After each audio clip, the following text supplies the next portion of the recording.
ফেরাউন একটি বিশেষ স্বপ্ন দেখে এবং এই স্বপ্ন দেখার পর থেকেই ফেরাউন বনি ইসরায়েলদের উপর আরো চড়ে যায় এবং নানাভাবে বনি ইসরায়েলদের উপর অত্যাচারের সর্বশেষ স্টিম রোলার সে তাদের উপর চালাতে চালাতে থাকে।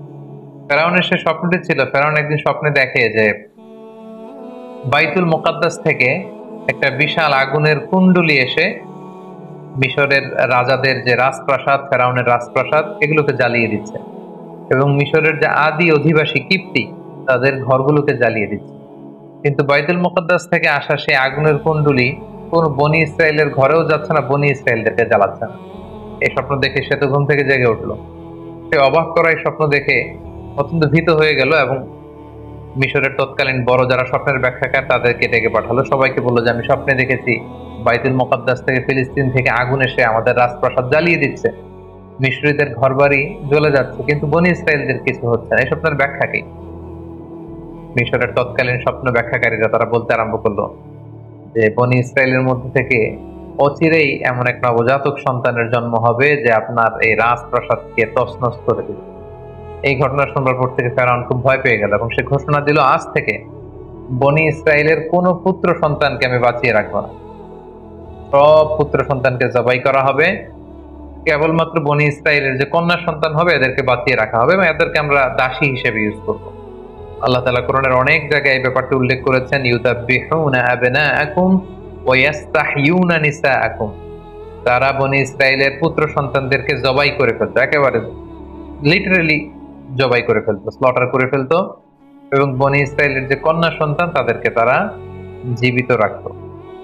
ঠিক এরকম একটি ভয়ঙ্কর পরিস্থিতির মধ্য দিয়ে যখন বনি ইসরায়েলের কোন ফ্যামিলিতে কোন পুত্র সন্তান জন্মালেই তাকে মৃত্যুর মুখোমুখি হতে হয়, ঠিক ওই মুহূর্তে আল্লাহ তাআলা মূসা আলাইহিস সালামকে এই পৃথিবীতে পাঠালেন এবং এমন ভাবে মূসা আলাইহিস সালামের মা ওনাকে পেটে ধারণ করেছেন যে আশেপাশের মানুষরা বুঝতে পারেনি, তিনি লুকিয়ে রেখেছিলেন এবং আল্লাহ তাআলার পক্ষ থেকে তার কাছে ওহী প্রেরণ করা হয়েছিল, যে ব্যাপারে আল্লাহ তাআলা সূরাতুল কসাসের মধ্যে বলছেন, ওয়া আওহাইনা ইলা উম্মি মূসা আন আরদিঈহি فإذا خفت عليه فألقيه في اليم ولا تخافي ولا تحزني।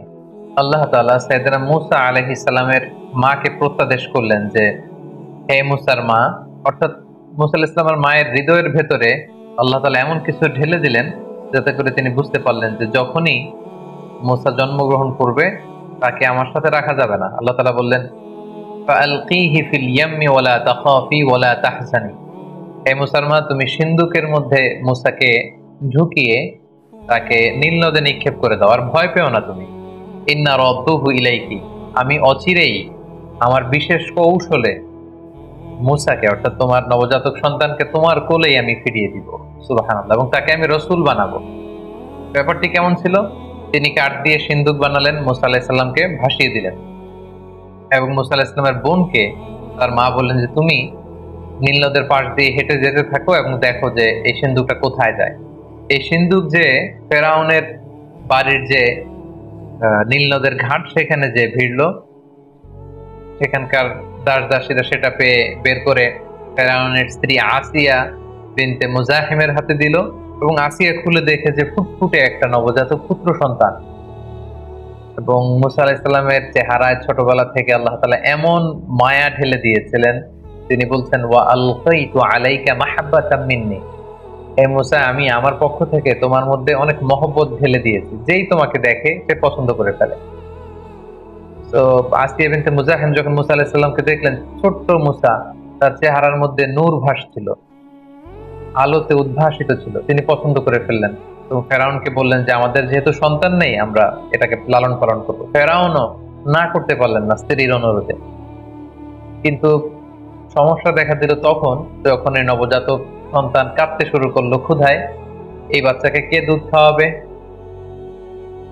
আসিয়ার তো তখন দুধ খাওয়ানোর সুযোগ নেই, তখন ধাত্রী নিয়ে আসা হলো যে দুধ খাওয়াবে। কিন্তু মূসা আলাইহিস সালাম কোনো ধাত্রীর স্তন টাচ করছিলেন। যত মহিলাকে আনানো হয় রাজপ্রাসাদে দুধ খাওয়ানোর জন্য, তিনি কারো কাছ থেকে দুধ খাচ্ছেন না। দূর থেকে কিন্তু মূসা আলাইহিস সালামের বোন দূর থেকে পুরো ঘটনাটি পর্যবেক্ষণ করছিল। এই পরিস্থিতি দেখে সে রাজপ্রাসাদে যেয়ে বলল যে আমার সন্ধানে এমন একজন ধাত্রী আছে, এই শিশু নিশ্চয়ই সে ধাত্রীর স্তন থেকে দুধ পান করবে। এবং এই কথা বলে মুসা আলাইহিস সালামের বোন তার মাকে ডেকে নিয়ে আসলো। এবং ঠিকই মুসা আলাইহিস সালামের মা যখন মুসা আলাইহিস সালামকে কোলে নিলেন, সাথে সাথে শিশু মুসা তিনি হাসতে আরম্ভ করলেন এবং মায়ের স্তন থেকে দুধ খেতে আরম্ভ করলেন। কিন্তু ফেরাউন, আসিয়া সহকারে রাজপ্রাসাদের কেউই টের পেল না যে এটি হচ্ছে এই নবজাতক সন্তানের প্রকৃত মাতা। আল্লাহ তাআলা বললেন, ওয়া হাররামনা আলাইহিল মারাদিআ মিন ক্বাবলু ফাকালাত হাল আদুল্লুকুম আলা আহলি বাইতি ইয়াকুলুনাহু লাকুম ওয়া হুম লাহু নাসিহুন। পুরো বিষয়টি আল্লাহ তুলে ধরলেন এবং আল্লাহ তাআলা বললেন, ফারাদাদনাহু ইলা উম্মিহি কাই তাফাররা আইনুহা ওয়া লা তাহজান। আমি কৌশল করে মূসাকে তার মায়ের কোলে ফিরিয়ে দিলাম, যাতে তার মায়ের মনে আর দুশ্চিন্তা না হয়, তার মায়ের হৃদয়টা যেন ঠান্ডা হয়, চক্ষু যেন শীতল হয়। এই ব্যবস্থা আমি আল্লাহ তাআলা করে দিলাম। এটা বেসিকলি ছিল মূসা আলাইহিস সালামের প্রতি আল্লাহ তাআলার বিশেষ একটি নিয়ামত। এভাবে আল্লাহ তাআলার বিশেষ কৌশলে, আল্লাহ তাআলার বিশেষ প্ল্যানের অংশ হিসেবে ফেরাউনের শত্রু, ফেরাউনের নিজ রাজপ্রাসাদে রাজকীয় সম্মানে বড় হতে লাগলো। সেদিন মূসা আলাইহিস সালাম শৈশব পেরিয়ে কৈশোরে পদার্পণ করলেন, কৈশোর শেষে তিনি যৌবনে পদার্পণ করলেন এবং জীবনের প্রায় 30টি বছর তিনি ফেরাউনের রাজপ্রাসাদে থেকে তিনি বড় হলেন। মূসা আলাইহিস সালামের শৈশবকালের পর থেকে সুইচ করে আল্লাহ তাআলা ওনার যৌবনকালের একটি ঘটনা তিনি উল্লেখ করেছিলেন। তিনি রাস্তা দিয়ে একবার হাঁটছিলেন, হঠাৎ দেখলেন যে দুইজন লোক ঝগড়া করছে। ওয়াজাদা ফিহা রাজুলাইনি ইয়াকতাতিলান, একজন মিশরীয়, একজন বনী ইসরাঈল। এখানে বেসিক্যালি অপরাধী ছিল ঝগড়ার মধ্যে, দুইজনের মধ্যে অপরাধী লোক ছিল হচ্ছে মিশরী লোকটি, আর বনী ইসরাঈলের লোকটি ছিল মাজদুম, নিরপরাধী।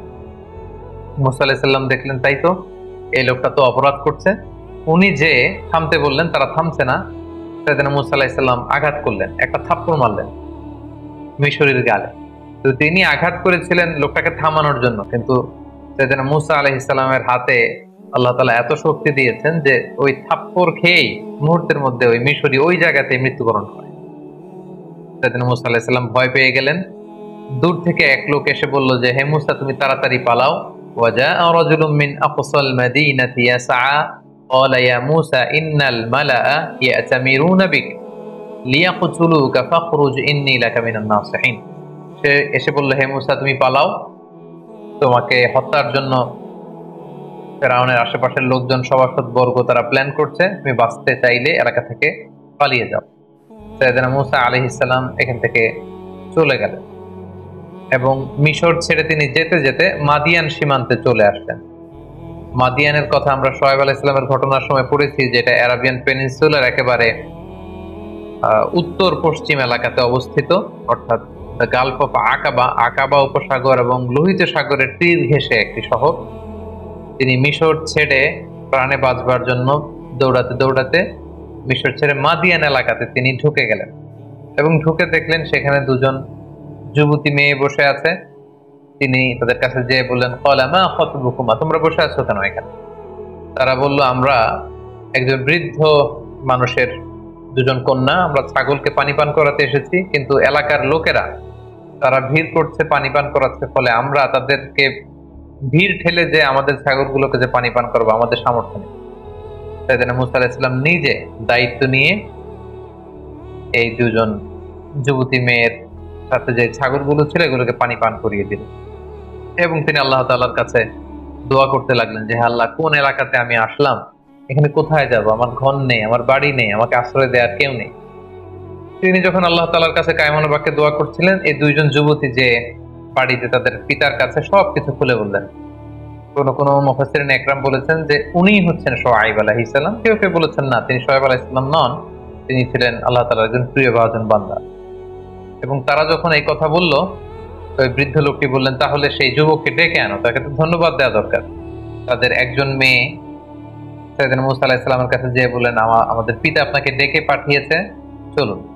সাইয়েদনা মূসা আলাইহিস সালাম গেলেন এবং যাওয়ার পরে সেই ব্যক্তিটি সাইয়েদনা মূসা আলাইহিস সালামকে ধন্যবাদ দিলেন এবং বললেন, তোমার ঘটনাটি আমাকে খুলে বলো, তাহলে আমি তোমাকে কিছু উপদেশ দিতে পারি। সাইয়েদনা মূসা আলাইহিস সালাম পুরো ব্যাপারটি খুলে বললেন যে, এমন এমন ঘটনা, আমি জালেমদের কবল থেকে পালিয়ে এসেছি। তিনি বললেন যে, নাজাউতা মিনাল কওমিজ যালিমিন, তুমি তো বেঁচে এসেছো।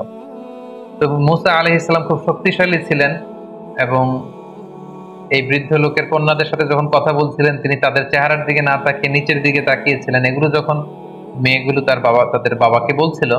হঠাৎ করে একটা মেয়ে বললো যে ইয়া আবা তিস্তাজিরহু, বাবা আমাদের তো একজন কাজের লোকের দরকার, আমরা মেয়ে হয়ে কিভাবে ছাগলগুলো নিয়ে পানি পান করাবো? আপনি একটা কাজ করেন, এই যুবককে আমাদের ঘরের বিভিন্ন কাজ করবার জন্য, ছাগলগুলোকে দেখভাল করার জন্য তাকে রেখে দেন, টাকার বিনিময়ে, অর্থের বিনিময়ে রেখে দেন। ইন্না খায়রা মান ইস্তাজারতাল কবিয়ুল আমিন, হে বাবা এমন লোককে আমাদের ঘরের অ্যাসিস্ট্যান্ট হিসেবে রাখা দরকার যে শক্তিশালী এবং নিরাপদ, বিশ্বস্ত। এবং এই ভিনদেশী যুবকের মধ্যে আমরা দুই বোন, এই দুটো গুণই পেয়েছি। একে তো সে শক্তিশালী, সে সবাইকে ফেলে আমাদের ছাগলগুলোকে পানি পান করিয়ে দিতে পেরেছে, এবং সে বিশ্বস্ত, সে আমাদের অনেক সম্মান করেছে, রেসপেক্ট করেছে, এবং সে আমাদের দিকে চোখ তুলে তাকায়। তখন বৃদ্ধ লোকটি সাইয়েদনা মূসা আলাইহিস সালামকে প্রপোজাল দিলেন। কালামুল্লাহ মাজিদের সূরাতুল কসাসে আল্লাহ তাআলা বিস্তারিত এগুলো বর্ণনা করেছেন, আমি শুধু ঘটনা প্রবাহটি এখানে স্টেপ বাই স্টেপ শেয়ার করছি। বৃদ্ধ লোকটি সরাসরি মূসা আলাইহিস সালামকে প্রস্তাব করলেন যে মূসা, তুমি যদি টানা 8 বছর আমার এখানে বাসায় কাজ করো, আমার ছাগলগুলোকে দেখাশোনা করো, তাহলে আমার একটি কন্যাকে তোমার সাথে আমি বিবাহ দিব। আর তুমি যদি 10 বছর পূর্ণ করো, এটা তোমার ইখতিয়ার, এটা আরো ভালো হয়, 8 কিংবা 10। সাইয়েদনা মূসা আলাইহিস সালাম রাজি হলেন। এই লম্বা 8টি বছর বা 10টি বছর সাইয়েদনা মূসা আলাইহিস সালাম নিজ এলাকা ছেড়ে, নিজ জন্মভূমি মিশর ছেড়ে তিনি মাদিয়ানে কাটালেন।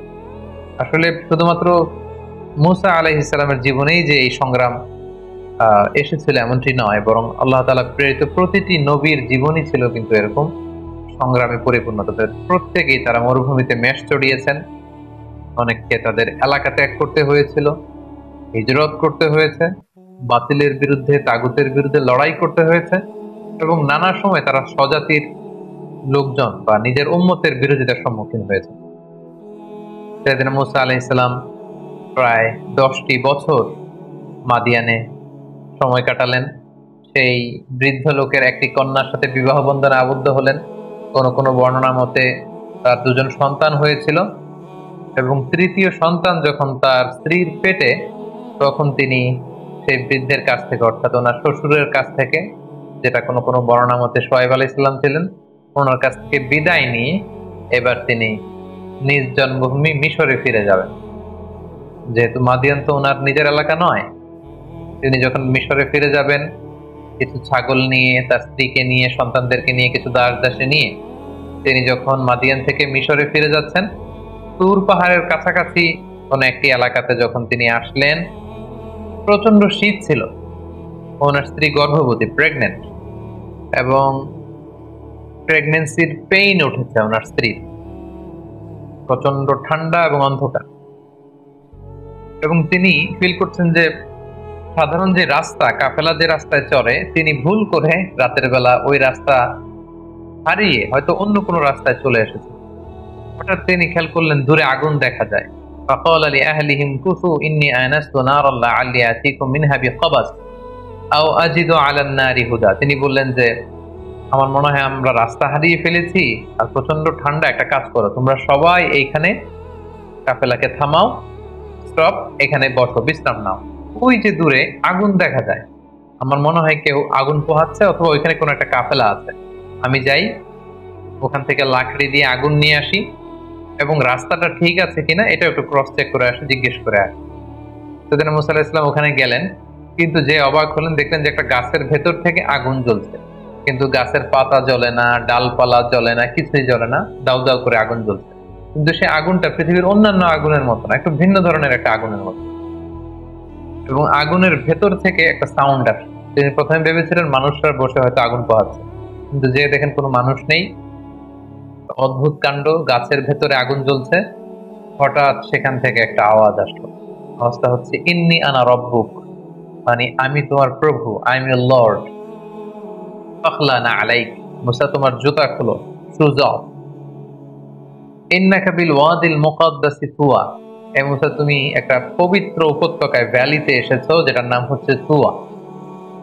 ওয়া আনা আখতারতুকা ফাসতামি' লিমা ইউহা, আর আমি তোমাকে নবী হিসেবে অ্যাসাইন করলাম জাস্ট নাও, এখন থেকে তুমি নবী।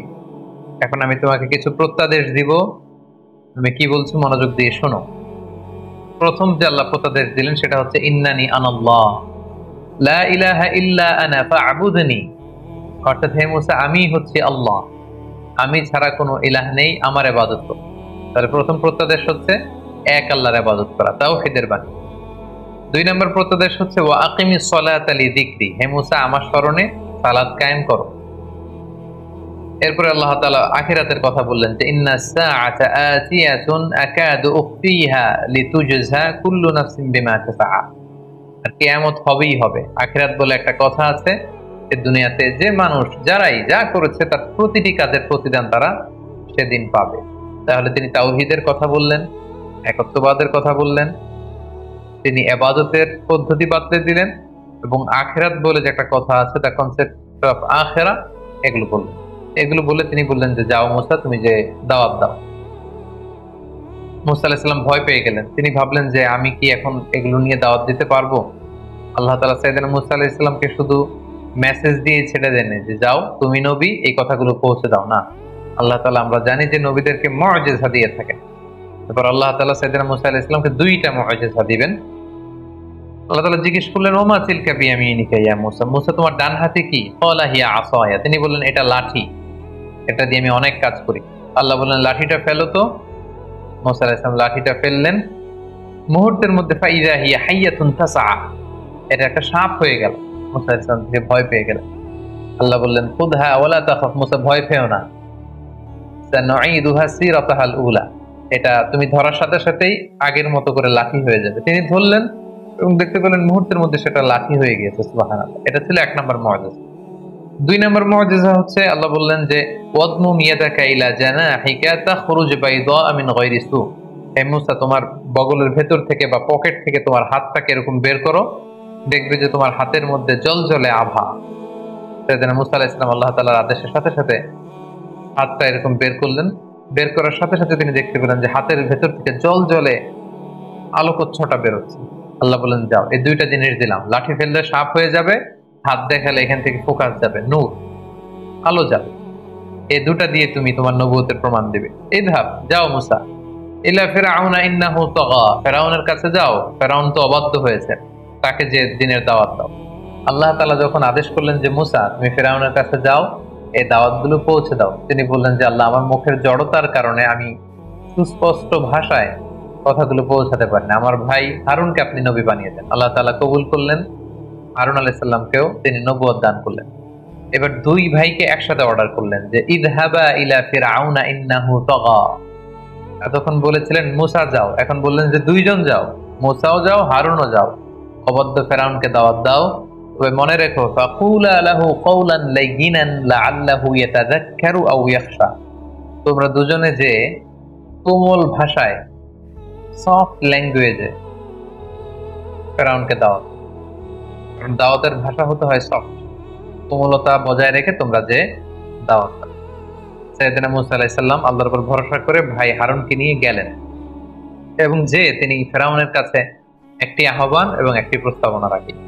আহ্বানটি ছিল যে হে ফিরআউন, আমাকে এবং আমার ভাইকে আল্লাহ তাআলা নবী বানিয়ে পাঠিয়েছেন, আমরা আল্লাহর পক্ষ থেকে রাসূল হয়ে এসেছি, আমাদেরকে রাসূল মানো, আর আল্লাহ তাআলাকে এক রব বা ইলাহ হিসেবে মেনে নাও।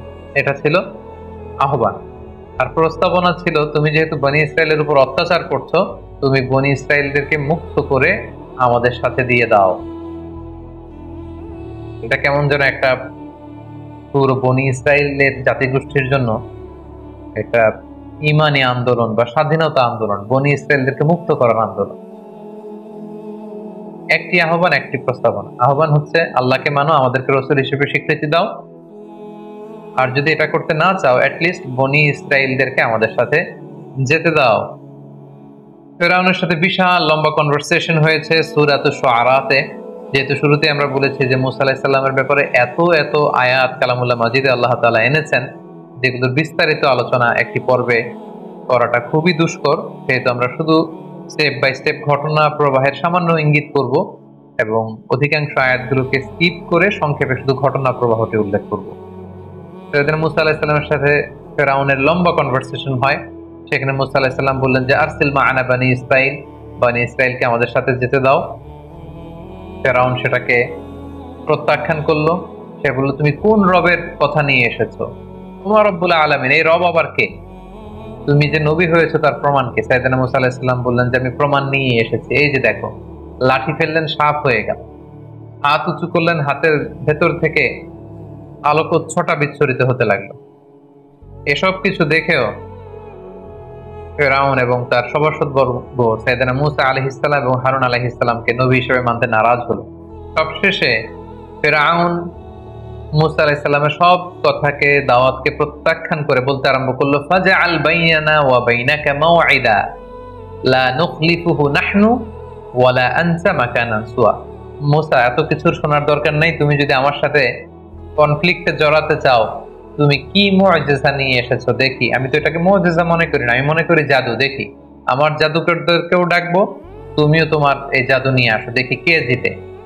তুমি একটা ডেট দাও, অ্যাপয়েন্টমেন্ট দাও, যেদিন আমিও আসবো তুমিও আসবে, সেদিন সবচেয়ে বড় খেলা হবে, তুমি আসো। ক্বালা মাওঈদুকুম ইয়াউমুজ যিনাতি ওয়া আন ইউহশারান নাসু দুহা। সাইয়েদনা মুসা আলাইহিস সালাম বললেন, ঠিক আছে, সামনের যে আমাদের ফেস্টিভ্যাল আছে, উৎসবের দিন, সেদিন আসো। এবং দুপুর বেলায়, যেদিন একেবারে ভেরি সানি ডে, আলোকোজ্জ্বল একটা দিন, সেদিন আমিও আসবো, তুমিও জাদুকরদের নিয়ে আসবো। সাইয়েদনা মুসা আলাইহিস সালামের এই কথা শুনে ফেরাউন রাজি হলো এবং ফেরাউন মিশরের বিভিন্ন শহরে বড় বড় জাদুকরদেরকে একসাথে একত্রিত হওয়ার জন্য বলল এবং ফেরাউন তাদেরকে আশ্বস্ত করলো, যদি তোমরা মুসার উপরে তাকে হারিয়ে বিজয় লাভ করতে পারো, অনেক সম্মান তোমাদের হবে, আমার কাছে চলে আসতে পারবে, অনেক উপঢৌকন, টাকা পয়সা, সম্মান, খ্যাতি সব তোমাদেরকে আমি দান করব, কিন্তু শর্ত হচ্ছে মুসাকে হারাতে হবে। উৎসবের দিন মিশরে সব মানুষ একত্রিত হলো। ফেরাউন আসলো, সেদিন মুসা আলাইহিস সালাম আসলেন, জাদুকররা আসলো। জাদুকররা এসে বলল, ক্বালু ইয়া মুসা, হে মুসা, ইম্মা আন তুলকিয়া ওয়া ইম্মা আন নাকুনা নাহনুল মুলকিন। আপনি জাদু আগে ফেলবেন না আমরা ফেলবো? মুসা আলাইহিস সালাম বললেন, তোমরা ফেলো। তারা ফেলতে আরম্ভ করলো। তাদের কারো কারো জাদুর ফলে বাঘ তৈরি হলো, সিংহ তৈরি হলো, ভাল্লুক তৈরি হলো, হাতি তৈরি হলো।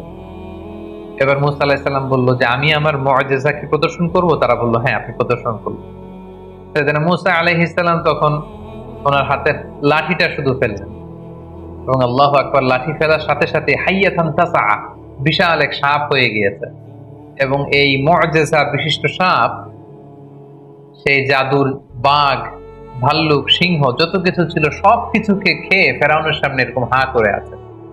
এবং এই দৃশ্য দেখে জাদুকররা তো অবাক, কারণ কোনটা জাদু এটা জাদুকররা খুব ভালো করেই জানে। তারা বুঝতে পেরেছে যে এটা আসলে জাদু নয়, এটা মুআজিজা ছাড়া অন্য কিছু নয়। এবং এই ব্যক্তি আল্লাহ তাআলার পক্ষ থেকে প্রেরিত রাসূল ছাড়া অন্য কেউ নন। ফাউলকিয়া সাহারাতু সাজিদিন, সব জাদুকররা সিজদায় লুটিয়ে পড়ল এবং তারা বলল যে আমরা ঈমান আনলাম। ফেরাউন তো রেগে গেল। ফেরাউন বলল যে আমার অনুমতি দেওয়ার আগেই তোমরা সারেন্ডার করে ফেললে, তোমাদের প্রত্যেককে আমি হত্যা করব।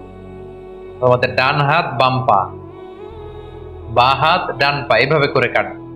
ফেরাউনের এই শাস্তির কথা শুনেও জাদুকররা মোটেও বিচলিত না হয়ে তারা বলল যে ক্বালু লা দাইর, কোনো সমস্যা নেই, আপনি যত শাস্তি আমাদেরকে দেন না কেন, ইন্না ইলা রাব্বিনা মুনকালিবুন, আমরা তো আমাদের রবের দিকেই ফিরে যাব, তো আমরা এটাকে ভয় করি না। হাজারো হাজারো মানুষের সামনে এই জাদুকরগুলো সিজদায় লুটিয়ে পড়ল এবং মুসা আলাইহিস সালাম যে আল্লাহ তাআলার প্রেরিত রাসূল এটার ঘোষণা দিল এবং এক আল্লাহকে ইলাহ হিসেবে তারা মেনে নিল।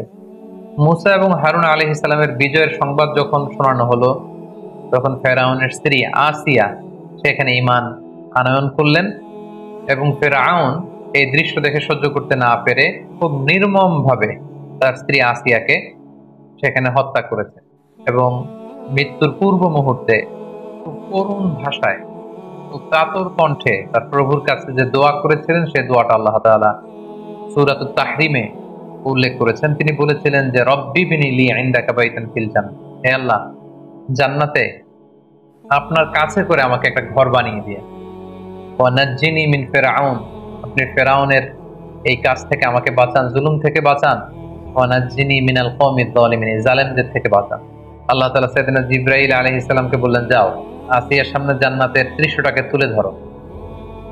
এবং আসিয়া যখন মৃত্যুবরণ করছিলেন, তিনি জান্নাতের দৃশ্যটা, জান্নাতের নাজ নেয়ামত, সৌন্দর্য দেখে দেখে এই পৃথিবী থেকে বিদায় নিয়েছেন। আল্লাহু আকবার। খুব সংক্ষেপে আমরা এই ব্যাপারটি এখানে শেষ করলাম। ফেরাউন তখন পুরো মিশরের জনগণকে ভয় দেখানোর জন্য থ্রেট দিল। হাশারা ফানাদা, সবাইকে জড়ো করে সে থ্রেট দিয়ে বলল যে আনা রব্বুকুমুল আ'লা, যে আমি তোমাদের বড় প্রভু। এবং সে বলল মা আলিমতু লাকুম মিন ইলাহিন গায়রি, আমি ছাড়া এই পৃথিবীতে আরো কোনো রব থাকতে পারে, উপাস্য থাকতে পারে, সেটা তো আমি জানিই না। সাইয়েদনা মূসা আলাইহিস সালামের দাওয়াতকে যখন ফেরাউন প্রত্যাখ্যান করলো, আল্লাহ তাআলা ফেরাউন এবং তার গোষ্ঠীর মধ্যে নানা ধরনের শাস্তি চাপিয়ে দিলেন। সূরাতুল আ'রাফের বিভিন্ন আয়াতে আল্লাহ তাআলা এটা উল্লেখ করেছেন। কখনো আল্লাহ তাআলা ফেরাউন এবং তার জাতিগোষ্ঠীকে দুর্ভিক্ষ দিয়ে শায়েস্তা করেছেন, কখনো তাদের মিশরের ফসলগুলোকে নষ্ট করে আল্লাহ তাআলা শায়েস্তা করেছেন। তো আরসালনা আলাইহিমুত তুফান, কখনো তুফান পাঠিয়েছেন। ওয়াল জারাদ, পঙ্গপাল পাঠিয়েছেন। ওয়াল কুম্মাল, উকুন পাঠিয়েছেন। ওয়াদ দাফাদিআ, ব্যাঙ পাঠিয়েছেন। ওয়াদ দাম, রক্ত পাঠিয়েছেন। এগুলো দিয়ে আল্লাহ তাআলা ফেরাউনকে এবং ফেরাউনের জাতিগোষ্ঠী মিশরীয়দেরকে তিনি শাস্তি দিয়েছেন। এবং প্রত্যেকটা শাস্তি যখন মারাত্মক আকার ধারণ করত, ফেরাউনের লোকজন যে মূসা আলাইহিস সালামকে বলতো যে মূসা তুমি আল্লাহর কাছে দোয়া করো, আল্লাহ যদি এই শাস্তি থেকে আমাদের বাঁচায়, আমরা হয় ঈমান আনবো, নতুবা বনী ইসরাইলকে তোমার সাথে চলে যেতে দিব। কিন্তু তার কোনোটাই তারা করেনি। মূসা আলাইহিস সালাম প্রত্যেকবার দোয়া করতেন, আল্লাহ তাআলা ওনার দোয়ার বরকতে শাস্তি তুলে নিতেন, কিন্তু আবার তারা আগের মতোই অবাধ্যতা, অপাচার, অনাচার, সেই রাস্তায় তারা আবার ফিরে যেত। এভাবে একের পর এক আল্লাহ তাআলা তাদের উপর শাস্তি পাঠাতে লাগলেন, এবং শাস্তি যখন মারাত্মক আকার ধারণ করে তারা মূসা আলাইহিস সালামের দ্বারস্থ হয়। আল্লাহ যখন কোম্মাল দিয়ে শাস্তি দিলেন, মানে উকুন দিয়ে তাদের হাতে, পায়ে, গায়ে, চুলে, দাড়িতে, সব জায়গায় শুধু উকুন আর উকুন। আল্লাহ যখন তাদেরকে ব্যাঙ দিয়ে শাস্তি দিলেন, তাদের ঘরে, রাস্তায়, যে কোনো জায়গায় তারা শুধু ব্যাঙের লাফালাফি দেখতে লাগলো। দাম, রক্ত দিয়ে যখন আল্লাহ তাআলা শাস্তি দিলেন, তারা যখন কোনো কিছু রান্না করতো সেটা রক্ত হয়ে যেত। তারা যখন পানি আনতো, এই পানিটা রক্তে রূপান্তরিত হতো। তাদের জীবনটা দুর্বিষহ হয়ে উঠত। তারা সর্বশেষ যে মূসা আলাইহিস সালামকে বললো যে এইবার তুমি আল্লাহ তাআলার কাছে দোয়া করো, আল্লাহ যেন এই গজব, এই আযাব, এই শাস্তি আমাদের থেকে উঠিয়ে নেন, এরপরে আমরা আর কখনো এই পাপাচারিতা করবো না এবং বনী ইসরাইলকে তোমার সাথে যেতে দিব। সেদিন মূসা আলাইহিস সালাম দোয়া করলেন যে আল্লাহ এই গজব আপনি উঠিয়ে নেন। এই গজব উঠিয়ে নেওয়ার পরে তাদের অবাধ্যতা আরো বেড়ে গেল। আল্লাহর নবী মূসা আলাইহিস সালাম ফেরাউনকে বারবার দাওয়াত দেওয়ার পরেও ফেরাউন যখন সত্যের পথকে গ্রহণ করলো না এবং বনী ইসরাইলকে মূসা আলাইহিস সালামের সাথে যেতে দিল না, তখন আল্লাহ তাআলা সরাসরি প্রত্যাদেশ করলেন যে ফাআসরি বিইবাদি লাইলান ইন্নাকুম মুত্তাবাউন, হে মূসা আর কাল বিলম্ব করবার দরকার নেই, আজ রাতেই তুমি বনী ইসরাইলকে নিয়ে লোহিত সাগরের দিকে রওনা হয়ে যাও। আমরা সেই পথ দিয়ে বাইতুল মুকাদ্দাসের দিকে যাবে। এবং যেতে যেতে ওনারা দেখলেন যে সামনে বিশাল সাগর। বনী ইসরাইলের সবাই তো আফসোস এবং আক্ষেপ শুরু করে দিল যে আমরা তো এখন বাঁচার উপায় নেই, কারণ পেছন থেকে তো ফেরাউন তারা চেস করছে, ধরবার জন্য চেষ্টা করছে। আল্লাহ তাআলা বললেন যে মূসা তুমি চিন্তা করো না, তোমার লাঠি ফেলো। মূসা আলাইহিস সালাম লাঠি ফেললেন। সাগরের পানিকে তিনি দ্বিখণ্ডিত করে দুই দিকে পানি পাহাড়ের মতো উঁচু হয়ে গেল এবং মাঝখান দিয়ে রাস্তা হয়ে গেল। আল্লাহ তাআলা বললেন আনিদ্রিব বিআসাকাল বাহার, লাঠি দিয়ে একটা বাড়ি মারো। ফানফালাকা, দুই ভাগ হয়ে গেল। ফাকানা কুল্লু ফিরকিন কাত্তাউদিল আযীম, পানিটা দুই ভাগ হয়ে বিশাল পাহাড়ের মতো এরকম ঠায় দাঁড়িয়ে রইল, আর মাঝখানে রাস্তা। সুবহানাল্লাহি বিহামদিহি। বনী ইসরাইল এই দৃশ্য অবলোকন করলো মূসা আলাইহিস সালামের সাথে করে। পুরো লোহিত সাগর, রেড সি, ওনারা ক্রস করে ওই পারে চলে গেল। এবার যদি মূসা আলাইহিস সালাম লাঠি আবার তুলে নেয়, তাহলে এই রাস্তা পানিতে বিলীন হয়ে যাবে। আল্লাহ বললেন না, এই রাস্তা সরানো যাবে না, কারণ এখনই ফেরাউনের বাহিনী এই সুন্দর রাস্তা দেখে তারাও নেমে পড়বে সাগরে। ওয়াতরুকিল বাহরা রাহওয়া, সাগর যেরকম আছে এরকম থাকতে দাও মূসা। ইন্নাহুম জুনদুম মুগরাকুন, ওরা ডুববে। ফেরাউন যখন তার সৈন্য সামন্ত নিয়ে সাগরের মাঝখানের যে রাস্তা তৈরি হয়েছিল, এই রাস্তার মাঝখানে চলে আসলো, আল্লাহ তাআলা বললেন এবার লাঠি তোলো। মূসা আলাইহিস সালাম লাঠি উঠিয়ে নিলেন।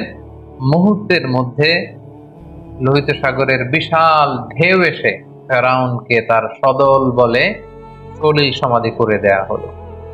এবং এই ব্যাপারে খুব সুস্পষ্ট আল্লাহ তাআলা কালামুল্লাহ মাজিদের সূরা ইউনুসে উল্লেখ করলেন যে হাত্তা ইযা আদরাকাহুল গরাকু, যখন সাগরের পানি এসে ডুবিয়ে দিল, ফেরাউন পানি খেতে খেতে একেবারে গলা পর্যন্ত পানি, এখন মরে যাবে। ক্বালা আমানতু আন্নাহু লা ইলাহা ইল্লাল্লাযী আমানাত বিহি বানু ইসরাঈল ওয়া আনা মিনাল মুসলিমিন। ফেরাউন একেবারে শেষ পর্যায়ে এসে বলল যে পানি খেতে খেতে, সাগরে হাবুডুবু খেতে খেতে বাঁচার আর উপায় নাই। তখন ফেরাউন বলল যে বনি ইসরাইল যে আল্লাহকে মানে, আমি ওই আল্লাহকে মানি, আমি ঈমান আনলাম। আল্লাহ তাআলা বলছেন আল আন, নাও, এখন তুমি ঈমান আনতে চাচ্ছ। ওয়াকাদ আসাইতা ক্বাবলু ওয়া কুনতা মিনাল মুফসিদিন, এর আগে তো অনেক অবাধ্য ছিলে, একের পর এক নানা শাস্তি দিয়ে তোমাদেরকে আমি রিমাইন্ডার দিয়েছি, কিন্তু বারবার আমার নবীর সাথে বিশ্বাসঘাতকতা করেছো, প্রতারণা করেছো, আর এখন ঈমান আনছো না, এখন বাঁচার সুযোগ নেই। The time is up, the game is over. فَالْيَوْمَ نُنَجِّيكَ بِبَدَنِكَ لِتَكُونَ لِمَنْ خَلْفَكَ آيَةً। ফেরাউন, আজকে তোমাকে আমি, তোমার দেহটাকে আমি চিরকালের জন্য রেখে দিব, তোমার দেহটাকে। পরবর্তী জেনারেশন যারা আসবে, জেনারেশন টু জেনারেশন, এই পৃথিবীতে যারা আসবে সবার জন্য তোমার দেহটা হবে একটা নিদর্শন। এবং আজও মিশরের জাতীয় যে জাদুঘর, সেখানকার রয়্যাল মুমিস চেম্বারে ফেরাউনের লাশটি সংরক্ষিত রয়েছে। আমি নিজেও সে লাশটি দেখে এসেছি, এবং অনেক দর্শনার্থীরা যারা মিশরের রাজধানী কায়রোর এই জাদুঘরে গিয়েছেন, তারা ফেরাউনের সেই লাশ, এটা যে আজও সংরক্ষিত আছে, এটা তারা দেখে এসেছেন। এবং ফেরাউনের শরীর সমাধি হলো, ফেরাউনের অনুসারীরা সাগরে ডুবে মারা গেল, আর সাইয়েদনা মূসা আলাইহিস সালাম, তাওহীদের ঝান্ডাবাহী মূসা আলাইহিস সালাম বনী ইসরাইলকে নিয়ে তিনি পার হয়ে গেলেন এবং মুক্তি পেলেন। দুই দল, এক দল ডুবে গেল, আরেক দল মুক্তি পেল। যেই দিন তারা মুক্তি পেল সেই দিনটা ছিল আশুরার দিন, এবং সেই আশুরার দিনে বনী ইসরাইল তারা রোজা পালন করত। আল্লাহ রাসূল সাল্লাল্লাহু আলাইহি ওয়াসাল্লাম মক্কা থেকে মদিনায় যেয়ে দেখলেন ইহুদিরা রোজা পালন করে একদিন। আল্লাহ রাসূল বললেন তারা যদি একদিন রোজা রাখে, আমরা রাখবো 2 দিন। তারা যদি এই রোজা পালন করে, মুসা তো আমার ভাই, শুকরিয়া স্বরূপ আমরাও রোজা রাখি। সেই হিসেবে আমরাও মুসলিমরা আশুরার দিন রোজা রাখি। আমরা আশুরার দিন রাখি এবং তার আগের দিন, অথবা আশুরার দিন এবং তার পরের দিন, আমরা 2টি রোজা রাখি ইহুদিদের বিরোধিতা হিসেবে। আল্লাহ নবী মুসা আলাইহিস সালাম তাদেরকে নিয়ে যখন বাইতুল মুকাদ্দাস অভিমুখে রওনা হলেন, আল্লাহ তাআলা বললেন, মুসা তুমি বনী ইসরাইলকে নিয়ে জিহাদে অবতীর্ণ হও। এবং আমালেকার লোকজন বাইতুল মুকাদ্দাসে যখন থাকত, আমালেকা হচ্ছে সাইয়্যিদিনা হুদ আলাইহিস সালামের যে অধিবাসী আদ জাতি, তাদের একটি শাখা গোত্র। তারা ছিল মুশরিক, দৈহিকভাবে ছিল অত্যন্ত ওয়েল বিল্ড, সুঠাম দেহের অধিকারী, ভয়াবহ আকৃতি বিশিষ্ট লোক ছিল, তারা মুশরিক ছিল। আল্লাহ তাআলা বললেন, যাও মুসা বনী ইসরাইলকে নিয়ে তাদের সাথে জিহাদ করে তাওহীদকে প্রতিষ্ঠিত করো এবং বাইতুল মুকাদ্দাসকে উদ্ধার করো। মুসা আলাইহিস সালাম যখন বনী ইসরাইলকে তাদের কাছে যখন এই কথাটি পেশ করলেন যে আল্লাহ তাআলা বলেছেন জিহাদে অবতীর্ণ হতে, বনী ইসরাইলের লোকেরা বলল, ইন্না ফিহা কওমান জাব্বারিন, মুসা তুমি কি দেখো না সেখানে কত শক্তিশালী লোকজন। ইন্না লান নাদখুলাহা হাত্তা ইয়াখরুজু মিনহা, আমরা সেখানে যাব না যতক্ষণ না তারা বের হয়। তুমি আর তোমার রব যে সেখানে যুদ্ধ করো, আমরা যেতে পারবো না। তাদের এই অবাধ্যতার কারণে আল্লাহ তাআলা তাদেরকে শাস্তি দিলেন যে তোমরা যদি জিহাদকে অপছন্দ করো, তাহলে এখন যে মরুভূমিতে তোমরা আছো এটাকে তিহ প্রান্তর বলে। এই জায়গাটি তো আমি ঘুরে এসেছি, এই তিহ প্রান্তরে 40 বছর তোমরা এখানে থাকবে।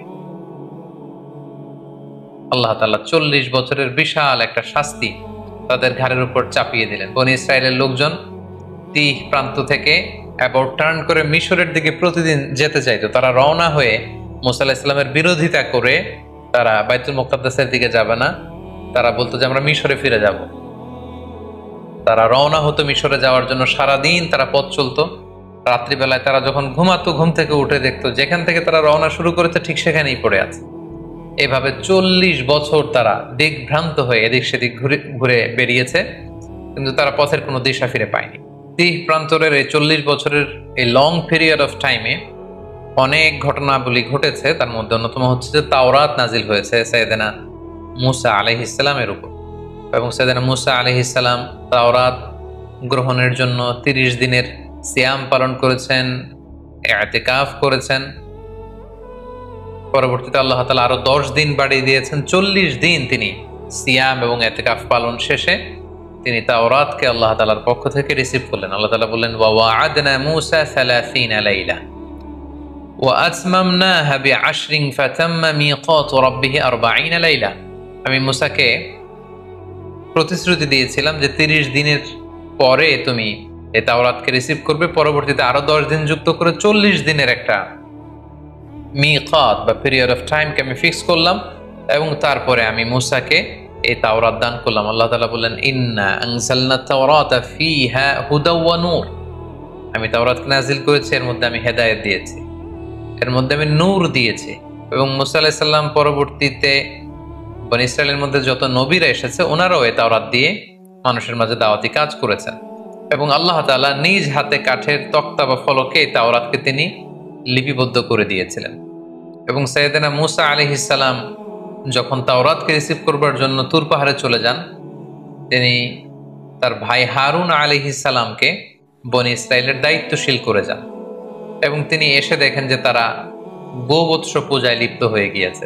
তিনি ভাইয়ের প্রতি প্রচন্ড রাগ হলেন এবং এটার যে নেপথ্যে ছিল সামিরিকে শাস্তি দিলেন, এবং যারা এই শিরকের সাথে জড়িত ছিল আল্লাহ তাআলা তাদেরকে শাস্তির ঘোষণা দিলেন। এবং সাইয়েদনা মূসা আলাইহিস সালাম আবার তাদেরকে তাওহীদের দীক্ষায় তিনি দীক্ষিত করলেন। এই 40 বছরের লম্বা সময় আরো একটি ঘটনা ঘটেছে, সেটি হচ্ছে সাইয়েদনা মূসা আলাইহিস সালাম সরাসরি আল্লাহ তাআলার দিদার লাভের জন্য তিনি আবেদন করেছিলেন। আমরা শুরুতে শুনেছি মূসা আলাইহিস সালাম উনি একমাত্র নবী যিনি ছিলেন কালিমুল্লাহ বা নাজিউল্লাহ, সরাসরি আল্লাহর সাথে কথা বলতেন। তো যিনি সরাসরি আল্লাহর সাউন্ডটা শুনতে পান, আল্লাহ তাআলার কথা যিনি উপলব্ধি করতে পারেন, শুনতে পারেন, তার মনের মধ্যে আল্লাহকে দেখার আকাঙ্ক্ষা তো অনেক বেশি থাকবার কথা। তিনি বললেন, রব্বি আরিনি আনজুর ইলাইক, হে আল্লাহ আমি আপনাকে দেখতে চাই। ক্বালা লান তারানি, মূসা এটা সম্ভব না, কখনো তুমি আমাকে দেখতে পাবে না, never you can see me. ওয়ালাকিন ইনজুর ইলাল জাবাল ফাইন ইসতাকাররা মাকানাহু ফাসাউফা তারানি, পাহাড়ের দিকে তাকাও, পাহাড় যদি টিকে থাকে তবে দেখতে পাবে। আল্লাহ তাআলা নূরের তাজাল্লি দিলেন, মূসা আলাইহিস সালাম বেহুশ হয়ে গেলেন, আর পুরো পাহাড় ফাজআলাহু দাক্কা ওয়া খাররা মূসা সাইকা, পাহাড় ভেঙে চুরমার হয়ে গেল। মূসা আলাইহিস সালাম বেহুশ হয়ে গেলেন। হুশ ফেরার পরে তিনি আল্লাহ তাআলার কাছে ক্ষমা চাইলেন এবং বললেন, আল্লাহ আপনি যেটা বলেছেন ঠিকই বলেছেন, আসলে এই চর্মচক্ষু দিয়ে এই পৃথিবীতে অবস্থান করে আল্লাহ তাআলাকে দেখা বা আল্লাহ তাআলার দিদার লাভ করা এটি সম্ভব নয়, বরং যারা বিশ্বাসী তারা কিয়ামতের দিন আল্লাহ তাআলা দর্শন লাভে তারা ধন্য হবে। এভাবে 40 বছরের লম্বা সময় নানা ধরনের বায়না ধরেছিল এই বনী ইসরায়েলের লোকজন, অধ্যত্ব প্রকাশ করেছিল, নানা ধরনের হঠকারিতা তারা দেখিয়েছিল। এর মধ্যে একটি হঠকারিতার কথা কোরআনে এসেছে যে তারা দেখেছে কিছু কিছু লোক শিরক করে, মূর্তির পূজা করে। তারা দাবি করেছে যে এই যে আল্লানা ইলাহান কামা লাহুম আলেহা, অর্থাৎ হে মূসা এই সমস্ত লোকদের যেরকম মূর্তি আছে তুমিও মূর্তি এনে দাও, আল্লাহকে না দেখে ইবাদত করতে আমাদের ভালো লাগে না। তারা যেমনি একটা জিনিসকে দেখে দেখে ইবাদত করে, আমাদেরকে এরকম এনে দাও। মূসা আলাইহিস সালাম রেগে গেলেন, তাদেরকে জাহেল আখ্যা দিলেন। এবং আমরা জানি যে আল্লাহ তাআলা মান্না সালোয়া নামে বিশেষ কিছু খাবার বনী ইসরায়েলকে দিয়েছিলেন। তারা এই খাবার খেতে পছন্দ করলো না। তারা বললো যে লান নাসবিরা আলা তাআমিন ওয়াহিদ, হে মূসা প্রতিদিন এক খাবার ভালো লাগে না। ফাদউ লানা রাব্বাকা ইউখরিজ লানা মিম্মা তুমবিতুল আরদ, তোমার রবকে বলো যে এমন খাবারের ব্যবস্থা করে দিতে যেটা জমিন থেকে উৎপন্ন হয়। মিন বাখলিহা ওয়া কিসাইহা ওয়া ফুমিহা ওয়া আদাসিহা ওয়া বাসালিহা, অর্থাৎ জমিন থেকে রসুন, পেঁয়াজ, ডাল, শসা, শাক সবজি এগুলো রান্না হবে, রসুন দিয়ে ভাগাট দিয়ে আমরা খাবার খাবো, এটা আমাদের ভাল লাগে। আল্লাহর দেয়া খাবার আমাদের ভাল লাগে না। এরপর তারা আবার বায়না ধরেছিল যে লান নুমিনা লাকা হাত্তা নারাল্লাহা জাহরা, হে মূসা আল্লাহকে না দেখে আমরা আর ইবাদত করতে পারবো না, আগে আল্লাহকে দেখাও তারপরে আমরা ইবাদত করব। এভাবে একের পর এক তারা নানা ধরনের বায়না ধরতে লাগলো, অধ্যত্ততা প্রদর্শন করতে লাগলো, আল্লাহর পাঠানো রাসূল মূসা আলাইহিস সালামের কথার বিরোধিতা করতে লাগলো। সূরা বাকারাতে একটি ঘটনা উল্লেখ হয়েছে তাদের অবাধ্যতার, তাদের গোয়ার্তুমির একটা উদাহরণ আল্লাহ তাআলা এইভাবে টেনেছেন। বনী ইসরায়েলের একজন লোক মৃত্যুবরণ করে, এই লোকের হত্যাকারীকে সবাই বলল যে মূসা আমরা কেউ জানি না এর হত্যাকারীকে, এই কিলারকে তুমি খুঁজে বের করো, তোমার আল্লাহকে জিজ্ঞেস করো যে কে এই হত্যাকারী। মূসা আলাইহিস সালাম যখন আল্লাহর কাছে দোয়া করলেন, আল্লাহ বললেন একটা গরু জবাই করে সেই গরুর গোশত দিয়ে যখন সেই মৃত ব্যক্তির গায়ে টাচ করা হবে সে মৃত থেকে জীবিত হয়ে নিজেই বলে দিবে কে হত্যাকারী।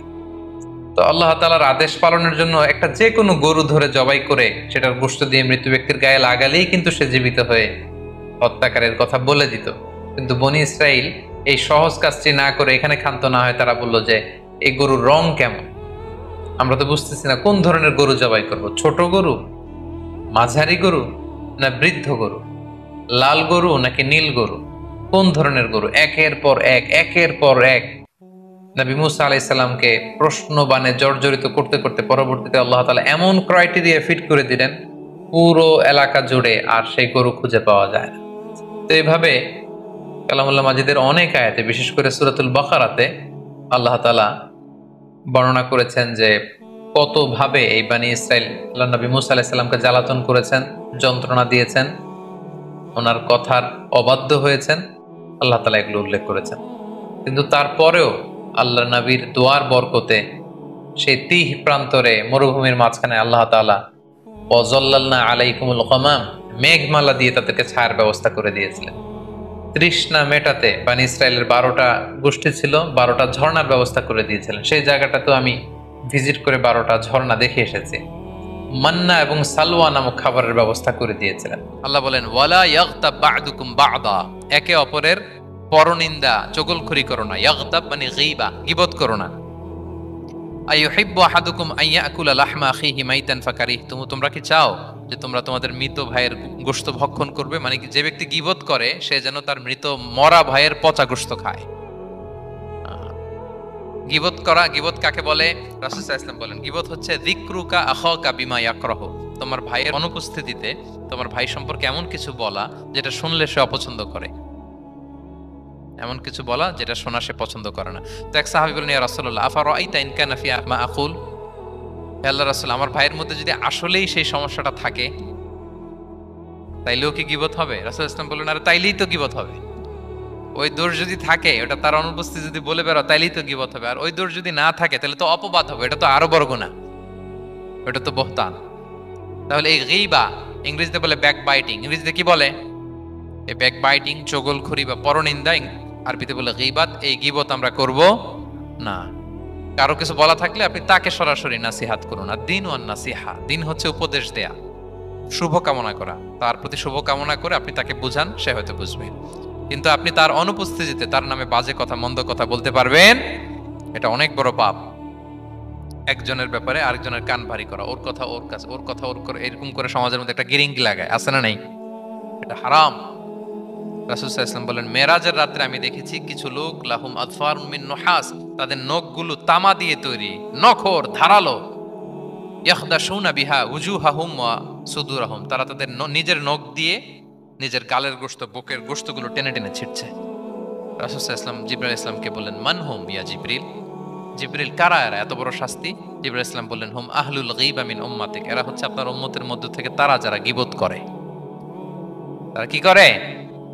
তাহলে গীবতের সাথে আমাদের কোনো সম্পর্ক, এটা থেকে আমাদেরকে বেঁচে থাকতে হবে, এটা করা যাবে। আমরা অনেকে হালাল ওয়েতে গীবত করি। এইভাবে কিভাবে করে আমি বলি আপনাদের, এইভাবে শুরু করে, এইভাবে কি বলবো ভাই, বললে তো গীবত হয়ে যায়, তারপরও না বললেই না, একটু বলি। শুরুতে কি বলে? বললে তো, দেখছেন কিভাবে হালাল করে, বললে তো গীবত হয়ে যায়, এইভাবে স্টার্ট করে। বললে যদি গীবত হয়ে যায় এটা বলা যাবে? আওয়াজ করে বলেন, যেটা বললে গীবত হয়ে যাবে এটা বলা যাবে না? এই অভ্যাসগুলো থেকে আমরা আস্তে আস্তে ফিরে আসবো, ওগুলো আমরা আর বলবো